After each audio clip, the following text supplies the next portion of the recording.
Most of the damage that happens to a garden in summer was set in motion weeks before summer arrived. The blight that takes the tomatoes in August traces back to overwintered spores on debris that should have been removed in April. The root system that cannot handle a July heat wave is the same root system that was trained to stay shallow by a spring of surface watering. The pest infestation that overwhelms a bed in June found its entry point through a gap in netting that was never checked after winter. Summer does not create garden problems. It accelerates the ones that were already waiting. The gardeners who harvest consistently through the hottest and most demanding weeks of the year are the ones who did something specific in the weeks before the heat arrived that made those weeks manageable, rather than chaotic. These 10 jobs are the ones that matter most in that window. Each one is a problem prevented, a system activated, or a decision made before the cost of getting it wrong becomes significantly higher. Mapping every growing bed on paper before a single transplant or seed goes in the ground is a job so straightforward that most gardeners skip it entirely, and so consequential that skipping it compounds into real productivity losses across 3 to 5 seasons of inadvertent repetition. Crop rotation? Moving plant families to different beds each year to break the cycles of soil-borne disease and soil-specific pest populations is the single most effective and completely free disease management strategy available to any kitchen gardener. It only works, however, if you know with certainty what grew where the previous year. Memory across a winter gap is unreliable. The tomatoes that went in the east-facing corner last July feel like a different garden by April, and without a written record, the same corner plants tomatoes again, the same fusarium spores find the same susceptible roots, and the same mid-August wilt that was puzzling last year becomes impossible to explain this year. Draw a simple grid, 1 square per bed, 1 page per season. Mark what went in each bed, what family it belongs to, and any disease or pest problems that appeared. Before planting this season, check each bed against the previous entry and verify that nothing from the same family is going back into the same ground. Brassicas need at least a 3-year gap to meaningfully reduce clubroot pressure. Tomatoes, peppers, and eggplant share the same family and the same soil-borne diseases, meaning rotating between them while staying in the same bed provides no benefit. Onion family crops moved into ground where garlic grew last year encounter the same white rot that finished that garlic. The map takes 20 minutes to draw and 10 minutes to consult. The information it provides prevents losses that no amount of reactive treatment later in the season can fully correct. Running every component of your irrigation system through a full operational test. Not just turning it on briefly to confirm water flows, but running it for a full cycle while walking every inch of the system checking for leaks, blocked emitters, and uneven coverage is a job that should happen before the first serious heat of the season arrives and the system is needed in earnest. A soaker hose with a pinhole leak at a buried connection loses pressure across the entire run, meaning plants at the far end receive a fraction of what the plants at the near end receive, producing the kind of uneven growth and fruiting that looks like a soil fertility problem when it is actually a water delivery problem. A timer whose battery has died over winter runs no watering cycles without announcing itself. A drip emitter, blocked by mineral deposits from the previous season, delivers nothing while appearing from the surface to be functional. Walk the full system with water running and watch every point of connection, every emitter, and every section of hose for the full duration of a watering cycle. Note where coverage is thin, where pressure drops, where connections leak, and where water pools rather than soaking in, which indicates a delivery rate that exceeds the soil's absorption rate and produces runoff rather than root zone irrigation. Your garden shouldn't feel like a second job, but for most people it does. You don't have weekends to spare. You don't want to spend a fortune on bagged soil and fancy tools. And honestly, you're tired of working harder every season for a smaller harvest. That's exactly why I put together The Simpler Garden, a complete 15-page playbook built for gardeners who want results, not rituals. Whether you're setting up your very first bed or rescuing a plot that's already run you ragged, this book tells you exactly what to put in place so the garden does the work, not you. It's available for a limited time only. Grab it now via the link in the description or by scanning the QR code on the screen. Fix every issue identified before any transplanting is done around the infrastructure. An irrigation system with known problems that is used through summer anyway does not irrigate. It creates a false sense of security while half the plants in the system are underwatered, and the problems driving that are invisible under the mulch. Training every climbing crop, beans, cucumbers, tomatoes, squash vines, and peas, in its early, pre-competitive state before midsummer growth, makes the task significantly more difficult, is a 10-minute job per bed that prevents an hour of management per bed later in the season. A cucumber vine at 30 centimeters is a single, flexible stem that can be directed onto a trellis tied loosely to a wire or threaded through netting with one hand and minimal effort. The same vine at 1.5 meters is a sprawling structure with multiple side shoots, tendrils gripping whatever they reached first, and flowers opening at points that become inaccessible once the canopy fills in above them. A tomato plant trained to 2 stems with the first ties made at planting produces a manageable, open structure all season. The same plant left until it is a meter tall and then staked produces a dense tangle that must be untangled, retrained, and tied in a configuration that is always slightly wrong because the stems have set in the direction they grew unsupported. Tie every climbing crop within the first week of outdoor planting, regardless of whether the plant appears to need it yet. Install the final form of the support structure before any plant goes in beside it. Not the temporary version that gets replaced when the plant outgrows it, but the full height version that carries the crop through the entire season. A teepee of canes tall enough for a full-grown runner bean installed before the seedling is knee-high requires nothing further beyond adding a tie every 15 centimeters of new growth through the season. The same bean grown into an undersized support and retrained onto a taller one in July loses 2 weeks of productive growth in the transition. Teaching plant roots to grow deep through a deliberate pre-summer watering regime that rewards depth rather than surface moisture is one of the most directly productive interventions available in the weeks before heat arrives. Root architecture is established in the first 4 to 6 weeks of a plant's outdoor growing life and remains largely fixed through the rest of the season. A plant that develops deep roots during spring, roots that reach the moist, cool subsoil layer that surface evaporation never touches, draws on that moisture reservoir through every heat event of summer without showing visible stress. A plant whose roots are concentrated in the top 3 inches of soil because that is where the moisture has always been available enters every hot week of summer in immediate competition with the most volatile water layer in the garden.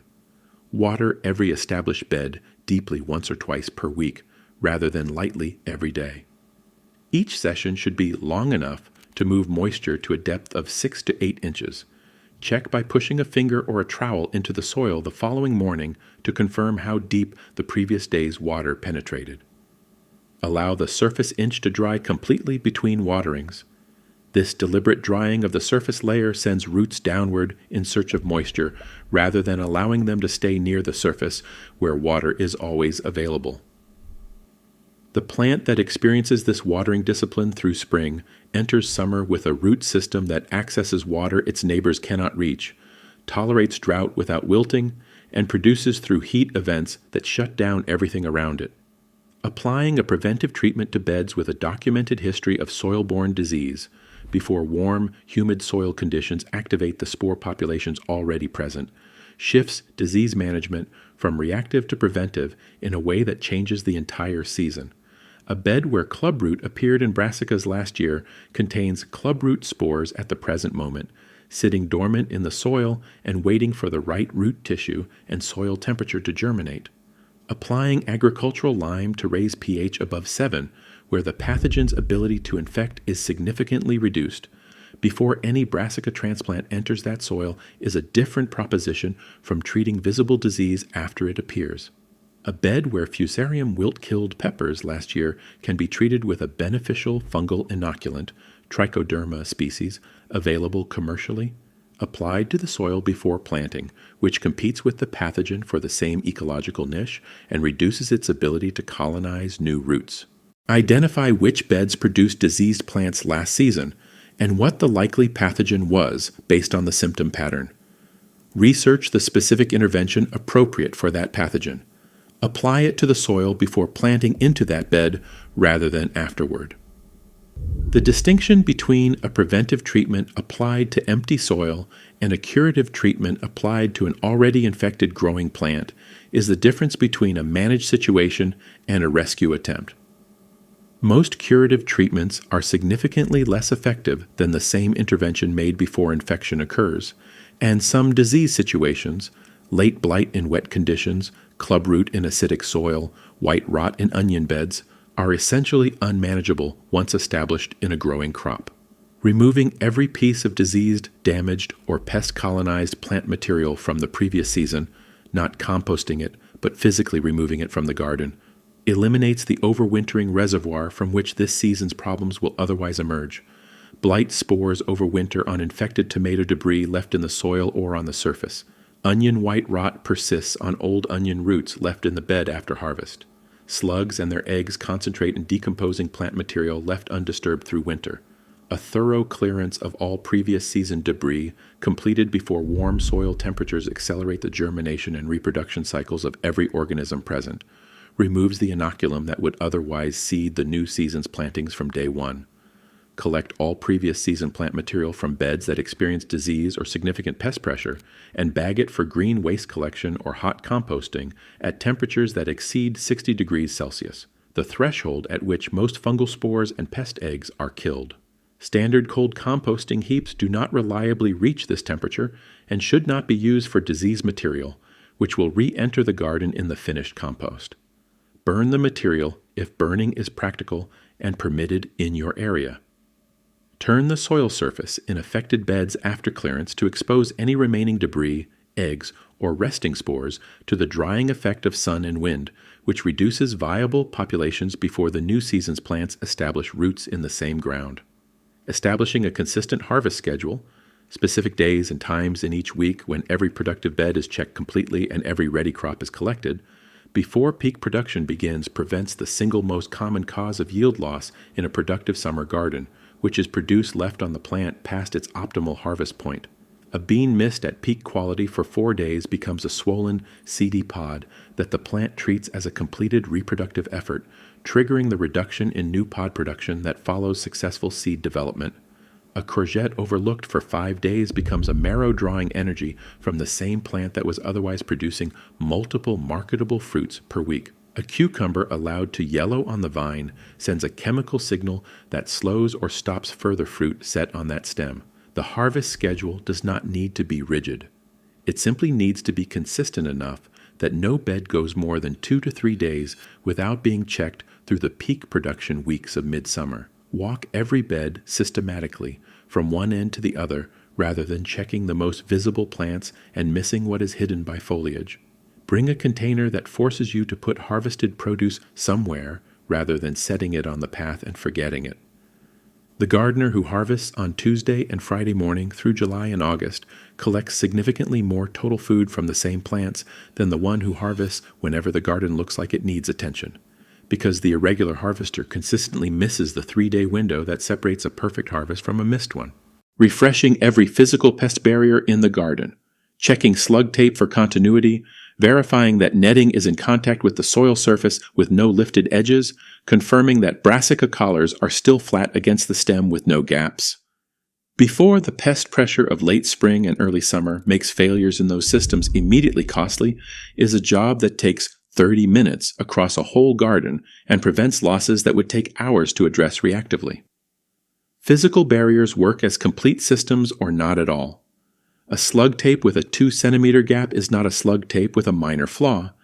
It is an open door to every slug in the surrounding garden that will locate it with systematic thoroughness before the night is done. Netting with a lifted edge on the windward side is not partially effective netting. It is a tent that flying insects enter from below and cannot exit, concentrating them on the protected crop rather than excluding them from it. Walk the perimeter of every protected area and check every inch of every barrier from below and from the outside simultaneously. Push the edges of netting down into the soil or weigh them with boards if they have lifted.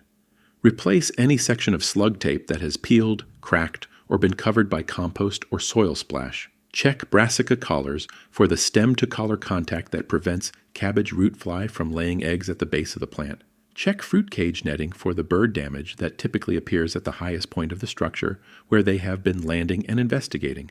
Every gap identified and closed now eliminates a week of pest colonization that would otherwise be fully established before the problem becomes visible. Photographing every bed at the current moment, standing at the end of each bed, and taking a single, wide-format photograph that captures the entire planting from edge to edge creates a baseline visual record that makes identifying change faster, more reliable, and more actionable through the rest of the season. Changes in a garden happen slowly enough that the gardener who sees it every day frequently misses the gradual development of a problem that a photograph taken 3 weeks apart makes immediately obvious. A leaf color that shifts from deep green to slightly yellow tinged over 4 weeks is invisible to daily observation and obvious in a comparison of 2 photographs.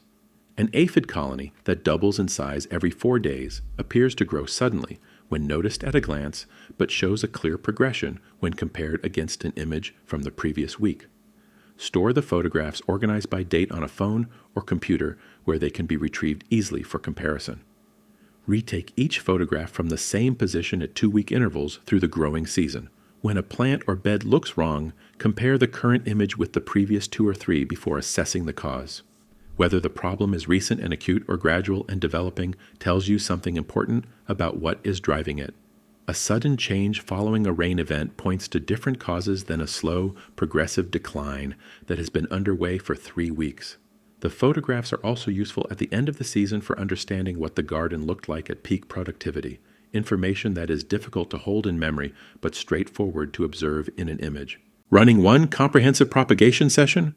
Sowing all remaining gaps in the season plan, starting successions that have been deferred, and getting everything that should be growing already into trays or the ground, before the window for starting each crop actually closes, is the job that determines whether summer arrives with a full, productive garden or one that is partially planted and permanently behind. The windows for starting specific crops are not suggestions. They are defined by the biology of each plant and the temperature thresholds that govern its development. A tomato started 6 weeks after the optimal date does not produce 6 weeks later. It produces in a compressed, stressed window at the end of the season that delivers a fraction of what a well-timed planting delivers across a full summer.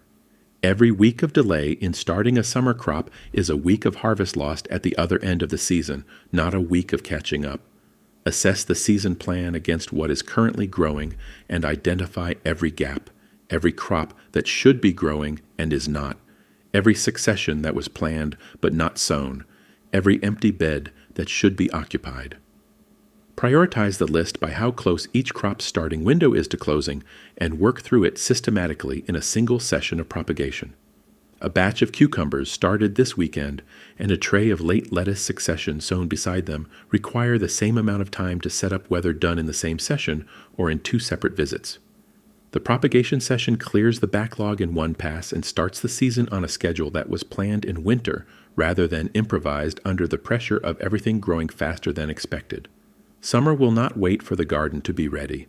The heat arrives on its own schedule, and everything that was not prepared for it pays the price across the weeks that follow. These 10 jobs are not about perfection. No garden is perfectly prepared for what summer delivers.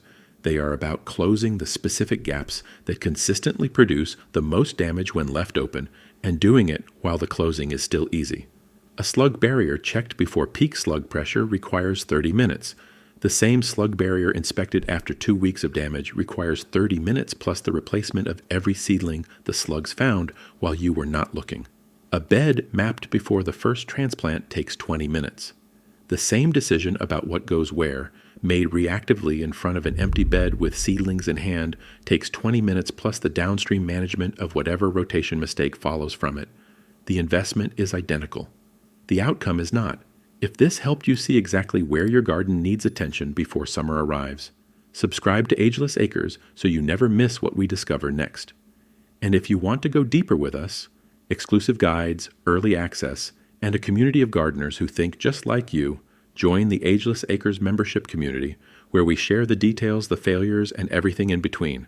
And for the books and research behind everything we cover, visit our book library. The link is in the description or right on the channel page.